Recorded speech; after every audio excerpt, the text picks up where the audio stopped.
नमस्कार मित्रों, RSS the great YouTube channel के इस नए वीडियो में आपका स्वागत है। आज हम चर्चा करेंगे राष्ट्रीय स्वयंसेवक संघ के गुरु दक्षिणा और उससे जुड़े इतिहास की। ये समझेंगे कि संघ अपना गुरु किसे और क्यों मानता है। ये भी समझेंगे कि संघ के स्वयंसेवक बहुत बड़े पैमाने पर जो गुरु पूजन करते हैं उसका महत्व क्या है। आपसे आग्रह है कि इस चैनल को सब्सक्राइब करके हमसे जुड़ें। आधा अधूरा ज्ञान किसी काम का नहीं होता, इसलिए पूरा वीडियो देखें। दिन था रविवार, तारीख थी 27 सितंबर 1925, जब पूरा देश असत्य पर सत्य की और दानवता पर देवत्व की विजय के प्रतीक दशहरे का त्योहार मना रहा था। तब डॉक्टर केशव राव बलिराम हेडगेवार ने अपने कुछ बाल और किशोर साथियों के साथ नागपुर में संघ की स्थापना की। प्रथम शाखा नागपुर के मोहिते के बाड़ा में लगी। डॉक्टर साहब ने कहा कि आज हम सब मिलकर संघ प्रारंभ कर रहे हैं। संघ प्रारंभ होने के बाद प्रारंभिक 2 वर्षों तक तो धन की कोई आवश्यकता महसूस नहीं हुई। कार्यक्रम भी सामान्य और छोटे होते थे, इसलिए खर्चा भी विशेष नहीं होता था। जो कुछ भी थोड़ा बहुत खर्च होता उसकी पूर्ति डॉक्टर साहब का मित्र और परिवार कर देता।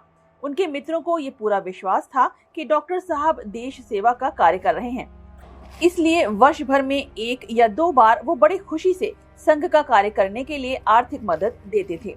1927 तक संघ के जिम्मेदार स्वयंसेवक डॉक्टर साहब के इन विश्वास पात्र मित्रों के यहाँ जाकर धन ले आते थे। द्रुत गति से बढ़ने वाले संघ कार्य के लिए कार्यक्रमों तथा प्रवास को लेकर जब अधिक खर्च करना अपरिहार्य हो गया, तब डॉक्टर साहब ने इस संबंध में स्वयंसेवकों के साथ विचार विमर्श प्रारंभ किया। आज तक तो धनराशि एकत्रित होती, उसका पाई पाई का हिसाब डॉक्टर साहब स्वयं रखते थे और यही आदत उन्होंने स्वयंसेवकों में भी डाली। परिणाम स्वरूप स्वयंसेवकों को अपने सारे कार्यक्रम सादगी पूर्ण ढंग से कम खर्च में करने की आदत हो गई। शाखाएं तेजी से खुलने लगी थीं। नागपुर के पड़ोसी वर्धा और भंडारा जिलों में नई शाखाएं खुली। इस कारण आवश्यक खर्च भी बढ़ने लगा। कुछ दिनों तक तो मित्रों से उधार लेने का क्रम चला।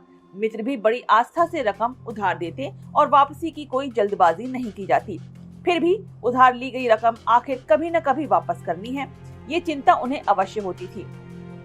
फिर इस तरह उधार लेकर काम करने का क्रम आखिर कब तक चलेगा, ये चिंता स्वयंसेवकों के मन में भी उत्पन्न होने लगी और इसका कोई निदान ढूंढा जाने लगा। एक स्वयंसेवक ने कहा, संघ कार्य हिंदू समाज का कार्य है, इसलिए जो आर्थिक मदद दे सकते हैं ऐसे संघ से सहानुभूति रखने वाले लोगों से धन एकत्रित किया जाए।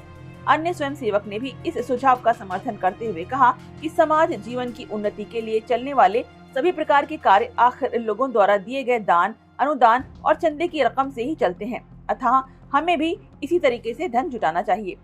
एक और स्वयंसेवक ने इस पर आपत्ति उठाते हुए कहा कि हमारा कार्य सर्वश्रेष्ठ राष्ट्रीय कार्य है, इसका लोगों को बोध कराना होगा, किंतु इसके लिए उनसे आर्थिक मदद मांगना उचित नहीं होगा। इसी बात को आगे बढ़ाते हुए अन्य स्वयंसेवक ने कहा कि यदि हम इसे अपना ही कार्य कहते हैं तो संघ जैसे उदात्त कार्य के लिए हम स्वयं ही अपना धन लगाकर खर्च की व्यवस्था क्यों न करें।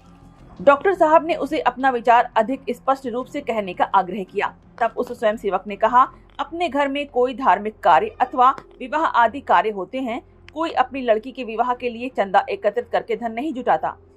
इसी प्रकार संघ कार्य पर होने वाला खर्च भी जैसे भी संभव हो हम सभी मिलकर वहन करें।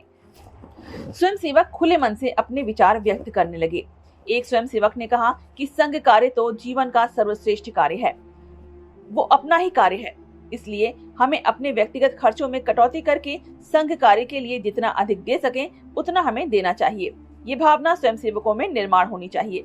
अपने व्यक्तिगत जीवन में भी धन संपत्ति की ओर देखने का योग्य दृष्टिकोण हमें स्वीकार करना चाहिए। मुक्त चिंतन के चलते स्वयंसेवक अपने अपने विचार व्यक्त कर रहे थे। डॉक्टर साहब ने सबके विचारों को सुनने के बाद कहा, कृतज्ञता और निरपेक्षता की भावना से गुरु दक्षिणा समर्पण की पद्धति भारत में प्राचीन काल में प्रचलित थी। संघ कार्य करते समय धन संबंधी हमें अपेक्षित भावना गुरु दक्षिणा की इस संकल्पना में प्रकट होती है। हमें भी वही पद्धति स्वीकार करनी चाहिए।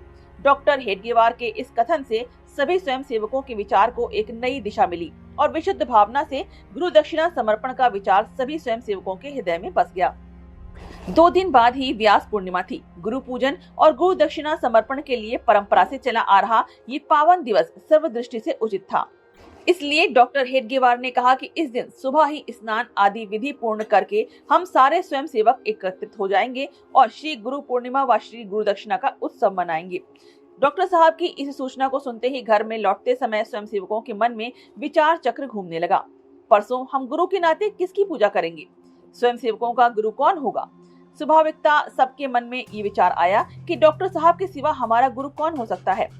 कुछ स्वयंसेवकों के विचार में राष्ट्रीय गुरु तो समर्थ रामदास स्वामी हैं। प्रार्थना के बाद नित्य हम उनकी जय जयकार करते हैं, अतः समर्थ रामदास जी के छाया चित्र की पूजा करना उचित रहेगा। उन्हीं दिनों अन्ना सोहनी नामक एक कार्यकर्ता शाखा में उत्तम शारीरिक शिक्षक के रूप में प्रसिद्ध थे। उनकी शिक्षा से हमारी शारीरिक क्षमता और विश्वास में वृद्धि होती है, अतः क्यों न उन्हें ही गुरु के रूप में पूजा जाए। अनेक प्रकार के विचार तरंगे स्वयंसेवकों के मन में उठने लगी। व्यास पूर्णिमा के दिन प्रातः काल सभी स्वयंसेवक निर्धारित समय पर डॉक्टर हेडगेवार के घर एकत्रित हुए। ध्वजारोहण और ध्वज प्रणाम के बाद स्वयंसेवक अपने अपने स्थान पर बैठ गए। व्यक्तिगत गीत हुआ और उसके बाद डॉक्टर हेडगेवार भाषण देने के लिए उठे। अपने भाषण में उन्होंने कहा कि संघ किसी भी जीवित व्यक्ति को गुरु न मानते हुए अपने परम पवित्र भगवा ध्वज को ही गुरु मानता है। व्यक्ति चाहे कितना ही श्रेष्ठ क्यों न हो, वो सदा अविचल अडिग उसी स्थिति में रहेगा, इसकी कोई गारंटी नहीं। डॉक्टर साहब ने कहा, कोई भी जीवित व्यक्ति आज कितना ही सद्गुण संपन्न और कर्तव्यवान क्यों न हो, उसका जीवन पूर्ण नहीं है। मान लो यदि ऐसे व्यक्ति के जीवन में आगे चलकर कोई विकृति उत्पन्न हो जाए, उस व्यक्ति के बारे में आज तक अज्ञात किसी अवगुण या दोष का पता चले, तो उसे आदर्श मानने वाले स्वयंसेवक की भावनाओं को कितना आघात पहुंचेगा और तब संघ पर से भी उसका विश्वास ढहने लगेगा। व्यक्ति को स्खलनशील माना गया है, इसलिए किसी भी व्यक्ति को अपना आदर्श मानना उचित नहीं होगा। श्रेष्ठ व्यक्ति में भी कोई न कोई अपूर्णता या कमी रह सकती है। सिद्धांत ही नित्य अडिग बना सकता है। भगवा ध्वज ही संघ के सैद्धांतिक विचारों का प्रतीक है। इस ध्वज की ओर देखते ही अपने राष्ट्र का उज्जवल इतिहास, अपनी श्रेष्ठ संस्कृति और दिव्य दर्शन हमारी आंखों के सामने खड़ा हो जाता है। जिस ध्वज की ओर देखते ही अंतःकरण में स्फूर्ति का संचार होने लगता है, वही भगवा ध्वज अपने संघ कार्य के सिद्धांतों का प्रतीक है, इसलिए वो हमारा गुरु है। आज हम उसी का पूजन करेंगे और उसे ही अपना गुरु दक्षिणा समर्पित करेंगे। भगवा ध्वज ही हमारा गुरु है और वही संघ के विचारों का प्रतीक होने से हमारा आदर्श भी है। कार्यक्रम बड़े उत्साह से संपन्न हुआ और इसके साथ ही भगवा ध्वज को अपना गुरु और आदर्श मानने की पद्धति शुरू हुई। इस प्रथम गुरु पूजा उत्सव में कुल 84 रुपए गुरु दक्षिणा के रूप में एकत्रित हुए। उसका तथा आगे संघ का कार्य होने वाले खर्चों का पूरा हिसाब रखने की व्यवस्था की गई। गुरु दक्षिणा का उपयोग केवल संघ कार्य में ही हो, अपने व्यक्तिगत कार्य के लिए उसमें से एक भी पैसा उपयोग में नहीं लाया जाए, इसकी चिंता स्वयं डॉक्टर साहब किया करते थे। वही आदत स्वयं सेवकों में भी निर्माण हुई। इस प्रकार आत्मनिर्भर होकर संघ कार्य करने की पद्धति संघ में प्रचलित हुई। आषाढ़ मास की पूर्णिमा को गुरु पूर्णिमा के रूप में मनाया जाता है। आषाढ़ पूर्णिमा के दिन ही वेदों के रचयिता महर्षि वेद व्यास का जन्म हुआ था। उन्होंने महाभारत, श्रीमद् भागवत गीता और 18 पुराणों की रचना की थी। इसलिए वेद व्यास की जयंती पर ही गुरु पूर्णिमा मनाई जाती है। इसलिए हिंदू धर्म में इसका विशेष महत्व है और गुरु की पूजा का विधान है। संघ में हर साल गुरु पूर्णिमा से गुरु दक्षिणा शुरू होती है और लगभग पखवाड़े भर तक चलती है। इसमें संघ के स्वयंसेवक एक निश्चित धनराशि भगवा ध्वज के सम्मुख समर्पित करते हैं। इसी धनराशि से पूरे संगठन का आवश्यक खर्च चलता है। इसी कोष से संघ के पदाधिकारियों के देश भर में प्रवास, देश भर के विभिन्न कार्यालयों के खर्च और समय समय पर होने वाले विभिन्न कार्यक्रमों का खर्च चलता है। संघ के रूटीन के विभिन्न खर्चों के लिए गुरु दक्षिणा से एकत्र धनराशि के अतिरिक्त और किसी भी धनराशि का उपयोग नहीं किया जाता है। और अंत में मित्रों, ये वीडियो आपको कैसा लगा, ये कमेंट बॉक्स में लिखकर हमें अवश्य बताइएगा और जाते जाते इस चैनल को सब्सक्राइब और लाइक करना बिल्कुल